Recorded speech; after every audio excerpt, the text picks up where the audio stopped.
E no curso, a senhora logo de início sentiu que tinha feito a escolha certa ou demorou um pouco? Olha, eu me senti super bem, sabe? Na época, na minha turma, eu começou já, não foi influência minha, nada, mas assim, como eu fui fazer, e outras amigas que estudavam comigo também, outras que estavam no científico e mesmo no ciências humanas, aderiram.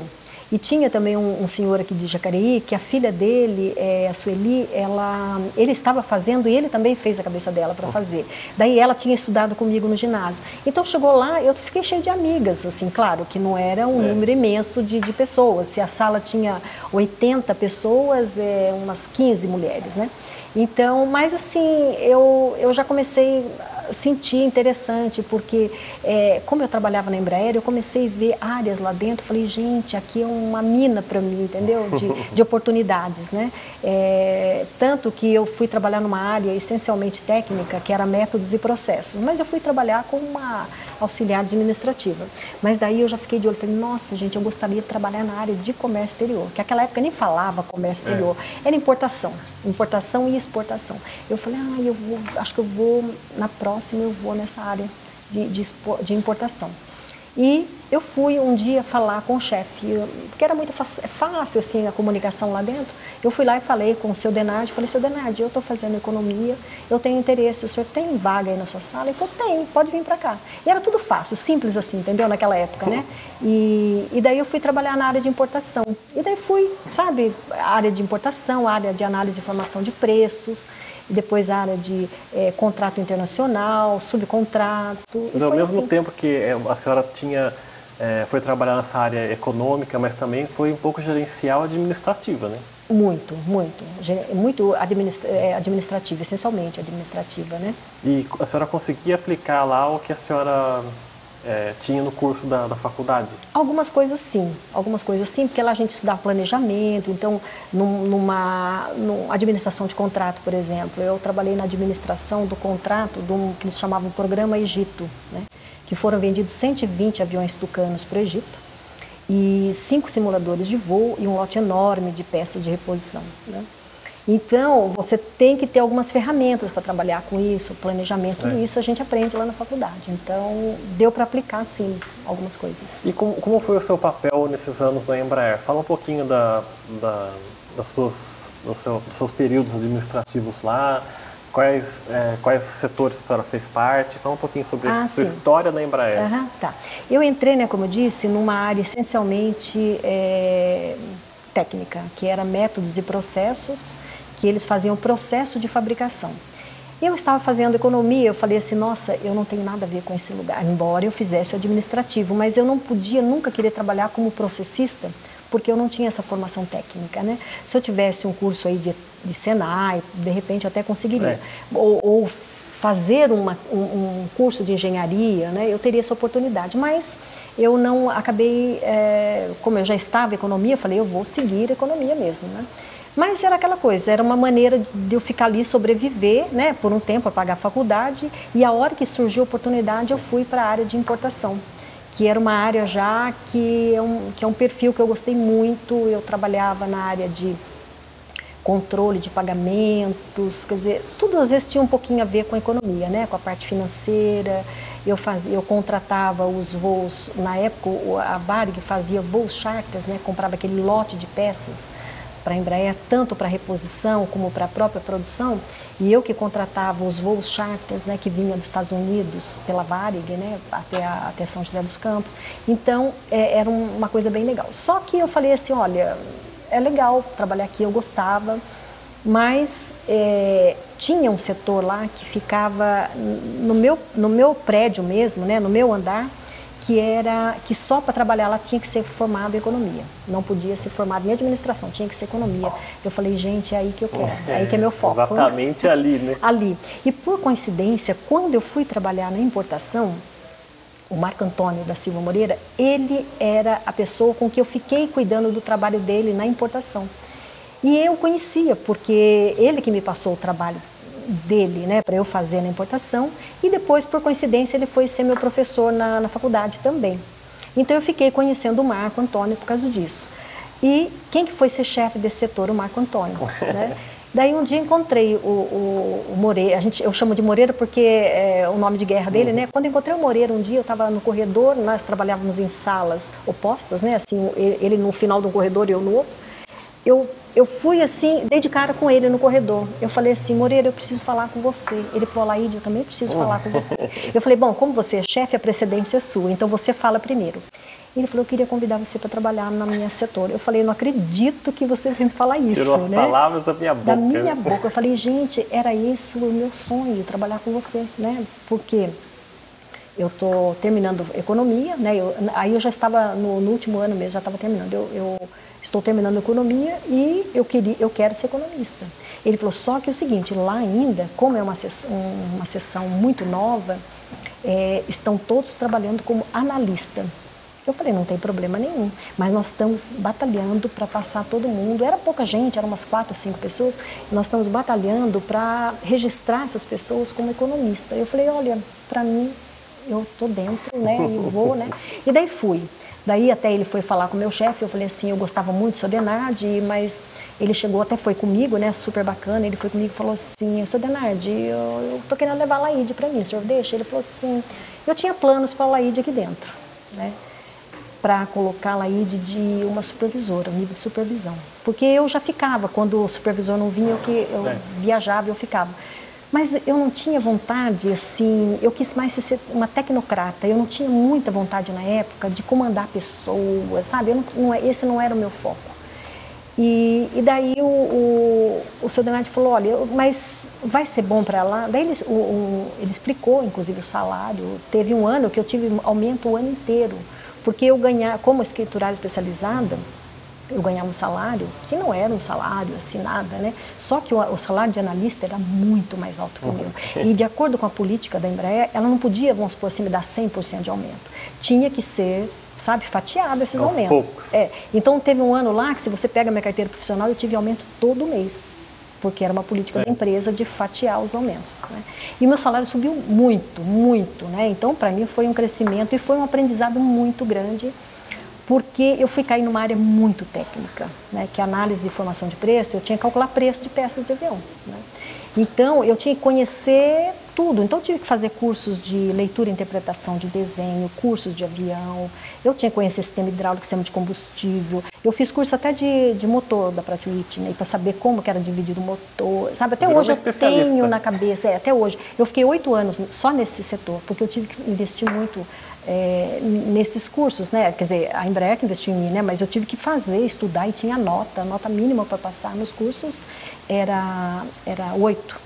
E assim, era um curso essencialmente de técnicos, de engenheiros que faziam. Eu era economista, fui me meter a fazer essas coisas. E ralei muito, porque imagina, eu nunca tinha visto um diagrama elétrico, sabe? Estudar ar-condicionado, assento ejetável, né? Porque a gente estudava por avião, então eu estudava avião Bandeirante, avião Xingu, avião, na época, era o Tucano. Tipos. Então, você tinha que estudar cada tipo, porque, por exemplo, cadeira ejetável só tem nesses aviões de caça, não tem, esses outros não tem. Então, você tinha que estudar avião por avião e todos os sistemas do avião. Então foi um aprendizado muito grande, sabe, naquela época para mim, e foi muito bom dentro de onde, né? E eu ficava, eu quero fazer esse curso. Daí meu chefe falou assim, mas por que você vai fazer esse curso? Você não é engenheira. Eu falei, mas eu estou calculando coisas. Às vezes eu ia calcular a asa do avião. Então eu via um nome lá, eu falei, gente, mas o que é isso? Eu queria saber. E às vezes, uma vez eu me lembro que eles falaram assim, nós vamos trocar toda a carcaça da nacelle, do avião, onde fica o motor, desculpa, porque o revestimento está flambando. Eu falei, nossa, flambando, que eu sei, aquele negócio de você colocar um álcool ali, né? Na comida e colocar fogo para flambar. Eu falei, nunca vi peça flambar. Daí eu ia na produção, eu ia no projeto, eles me explicavam, porque a peça estava balançando e ela tinha que ficar, sabe, ela não podia ter essa vibração. Eu falei, nossa, eu não sabia que isso é flambar. Então eles usavam, né, uns termos assim diferentes. E aquilo foi muito rico para mim, sabe, e foi muito interessante, né. E depois eu fiquei 8 anos lá, mas sabe quando assim, eu sou muito inquieta? Eu falei, gente, eu não tinha mais nada assim, o que aprender além daquilo. E daí surgiu uma oportunidade, mas precisava ter um inglês fluente, e graças a Deus na época eu tinha. Eu fui trabalhar na administração do contrato do programa Egito, que foram vendidos para o Egito 120 aviões, 5 simuladores de voo e um lote enorme de peça de reposição. E aí eu fui trabalhar nesse setor aí, mas daí o contrato acabou, daí eu fui trabalhar no subcontrato. Quer dizer, se eu perguntar hoje para a senhora essas partes do avião, a senhora ainda vai acabar de... Ah, eu lembro muita coisa, flap, aileron, sabe? Todas essas coisas eu lembro, muita Quer dizer, coisa. esse trabalho que a senhora desenvolveu tantos anos na Embraer, te deu também a chance de conhecer outros países, ter outras especialidades, como foi essa parte do avião. Isso. Enriqueceu sua carreira também. Com certeza. Depois eu trabalhei em outras empresas. Trabalhei na Brahma, na Solectron, na Eletroscândia. Trabalhei numa empresa americana lá em Belo Horizonte, em 1997, chamada Butler Manufacturing. Era uma empresa que fazia prédios metálicos pré-engenhados. Eles fizeram aqui em Jacareí-Latasa e Latapaquibol. E fizeram outras aí no Brasil, né? E eu fui trabalhar, né, nessa empresa na área também de marketing, vendas. Então, quer dizer, eu saí também um pouco, eu trabalhei em outros setores, né? De alimentos, tecnologia. Mas eu trabalhei depois, um dos últimos empregos antes da PVE, eu trabalhei numa associação de empresas do setor aeronáutico, né? Que eram pequenas e micros empresas que elas queriam conquistar mercado fora do Brasil. Todas eram fornecedoras da Embraer, mas elas não queriam ficar dependentes só de um único fornecedor, porque não é bom, né? Você ficar dependente de só um único cliente, né? Então, elas fizeram um projeto, apresentaram para a Apex, né, que fica dentro do MIDIC, né, do Ministério do Desenvolvimento da Indústria e Comércio. E a Apex, ela é uma agência de promoção e exportação. Então, eles conseguiram um apoio e eles subsidiavam feiras internacionais. Então, nós fazíamos... No início a gente fazia 4 feiras, depois nós passamos a fazer 3, que eles acharam que seriam as mais importantes, né? Que é aqui na América do Sul, a FIDAR no Chile, a Farnborough na Inglaterra, que é uma boa feira também, e a principal do mundo na área de aeronáutica, que é a Le Bourget, né, na França. E hoje a senhora está na associação da Embraer, dos veteranos da Embraer, e lá a senhora até falou antes da gravação, tem um projeto de cursos na PVE, né? Fala um pouquinho sobre isso e já tem uma data para lançar esses cursos? Ah, sim.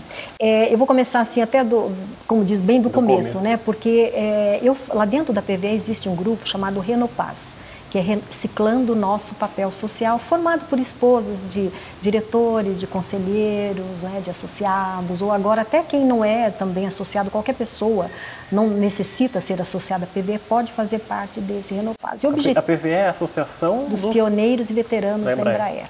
E assim, o objetivo desse Renopaz é fazer beneficência, fazer obras sociais. E eu comecei, né, quando eu entrei, eu falei assim, gente, vamos fazer... porque faziam alguns eventos também, Noite do Caldinho, alguma coisa assim. Mas eu falei, vamos começar a fazer palestras e vamos cobrar assim, R$10. E a gente... com esse dinheiro, falar R$10 é pouco, mas acontece que você vai R$10 de um, R$10 de outro, né? E foi fazendo isso e foi criando um público, sabe? E a gente conseguiu levar muitos palestrantes. O ano passado veio o professor Marins da palestra, né? Então, e todo mês a gente tem palestras, né? E já criou, assim, uma coisa, o pessoal fica, qual vai ser a próxima palestra? Criou um público bem grande, porque a gente procura levar palestras que agreguem na vida das pessoas, né, de utilidade. Já, né? Exato, virou costumeiro. E eu falei assim, nossa, nós temos um público enorme para isso, né? E aliado àquela minha preocupação, que até eu já tinha conversado com você, de ter muitos empresários que eles entram na carreira, né, entram para empreender, mas eles não estão preparados, né, para empreender. Nesse momento atual ainda de crise, ainda fica pior ainda. Exatamente. Né? E assim, a pessoa pensa que é a saída, né, que nem na Embraer mesmo, vai sair muita gente agora, vai sair com um bom dinheiro. E eu tenho um amigo que trabalhou 30 e poucos anos na Embraer, saiu, já faz alguns anos atrás, ele pegou um dinheiro bom, né, de fundo de garantia, investiu no negócio, só que ele tinha comprado um negócio que era furado, tava, sabe, ele não sabia, ele achou, eu tenho dinheiro, eu posso comprar, e quando foi ver, não tem experiência nenhuma, né? E quando ele foi ver, ele perdeu tudo, inclusive a casa que ele morava. Nossa. Então, é muito perigoso. Eu falei, gente, nós precisamos, de repente, lançar cursos que que ensine a pessoa a empreender, sabe? Alerte, mostre os perigos, porque às vezes a pessoa ele está num buraco negro e ele não sabe, sabe? Já aconteceu o caso assim, de uma pessoa que também não é por má fé, que é um advogado com o que eu fiz um curso, ele me disse, e eu vi a preocupação dele com isso, com relação à área jurídica, né, de empresas, de um empreendedor, né? Ele tinha uma empresa pequena e ficou anos com um funcionário que era quase da família. E essa pessoa trabalhou anos e anos lá, sei lá, 30 anos. E quando essa pessoa saiu, foi orientado que ele entrasse na justiça, porque ele tinha salubridade, ele tinha uma série de coisas que ele não recebia, porque era um funcionário assim. E assim, o dono, o empresário, ele não tinha também muita noção, porque a coisa rolou e nunca procurou saber, né? Não tinha um advogado para orientar. Daí, na hora lá, o juiz deu um valor tão alto, mas tão alto, que o empresário pegou a chave e falou assim, toma, a empresa é sua, deu a empresa para o funcionário, porque ele não tinha condições de pagar, né? Então, você vê como, às vezes, a inexperiência atrapalha demais. Atrapalha. E é nesse momento que começa também o seu lado palestrante ou não? Foi antes? O que o Bush está fazendo com o Iraque? Que absurdo aquilo! E o homem começou a ficar vermelho. Eu falei, meu Deus. E gafe, não adianta. Quando a pessoa fala, faz, não adianta querer consertar, nem cortar. Deixa. E daí foi assim, sabe? Ele falou, e eu vi que o americano ficou assim, a hora que ele terminou de falar, o americano fez assim, olha, o Bush é o melhor presidente que os Estados Unidos já teve até hoje. Olhando para ele assim, com o dedo em riste.